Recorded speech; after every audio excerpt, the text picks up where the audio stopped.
Saudara-saudariku yang terkasih, salam sukacita untuk kita semua. Sudahkah kita memberi senyum hari ini? Senin 29 Desember 2025, hari kelima dalam oktav Natal. Kita awali permenungan kita dengan tanda kemenangan Kristus dalam nama Bapa dan Putra dan Roh Kudus. Amin. Permenungan kita diambil dari Injil Lukas bab 2 ayat 22 sampai 35.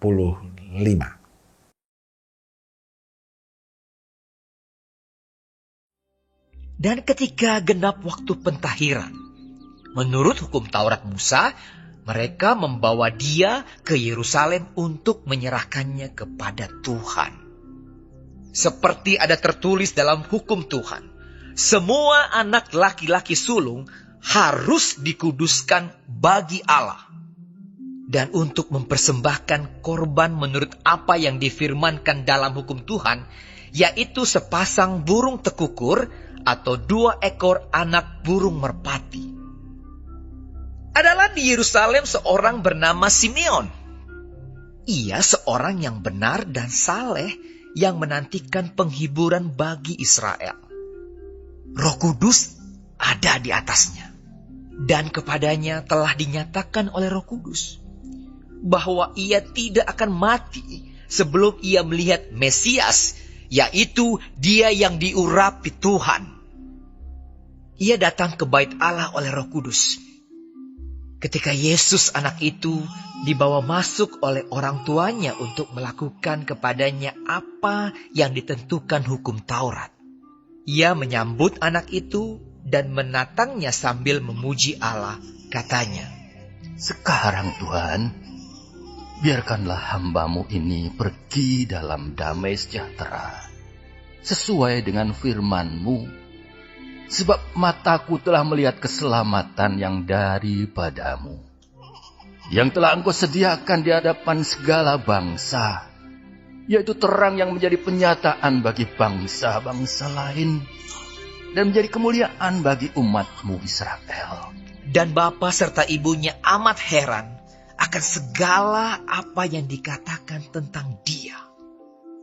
Lalu Simeon memberkati mereka dan berkata kepada Maria, ibu anak itu, "Sesungguhnya anak ini ditentukan untuk menjatuhkan atau membangkitkan banyak orang di Israel, dan untuk menjadi suatu tanda yang menimbulkan perbantahan, dan suatu pedang akan menembus jiwamu sendiri, supaya menjadi nyata pikiran hati banyak orang."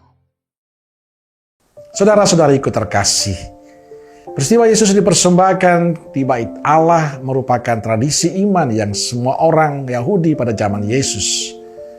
Semua anak laki-laki sulung harus dipersembahkan kepada Allah. Tindakan ini merupakan pengakuan bahwa segala yang dimiliki sebetulnya berasal dari Tuhan dan milik Tuhan.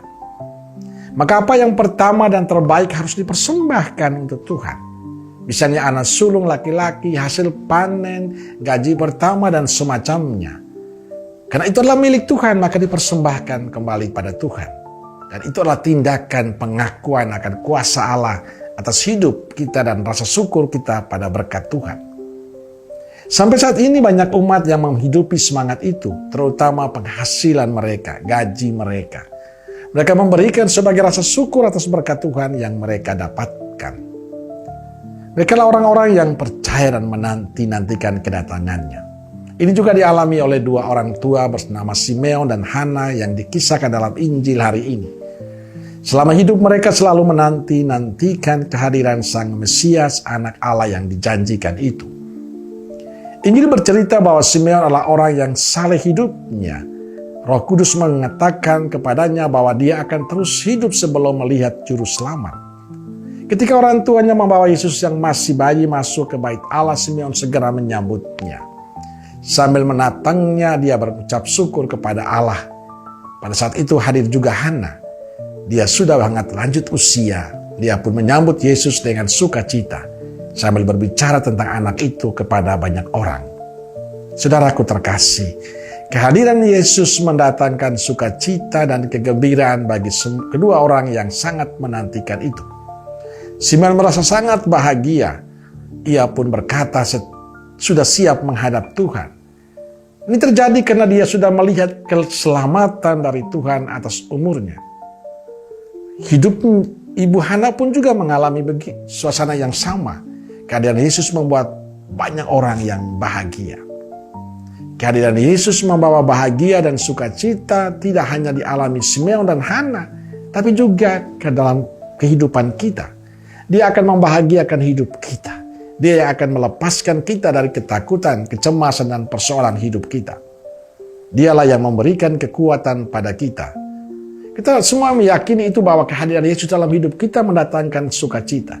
Kita merasakan berkat-Nya, semua persoalan hidup kita terbebaskan karena kasih dan kebaikan Tuhan. Maka tugas kita seperti Simeon dan Hana, yang dengan bangga dan penuh sukacita bersaksi tentang Yesus kepada semua orang. Bahwa hanya Yesuslah yang membuat hidup kita bahagia. Hanya Yesuslah yang membuat kita damai. Hanya Yesuslah yang membuat kita mampu menghadapi semua persoalan hidup kita. Yesuslah yang membuat hidup kita benar dan layak. Maka tugas kita selanjutnya adalah membagikan, menceritakan semua pengalaman kita yang kita alami sebagai berkat dari Tuhan kepada banyak orang.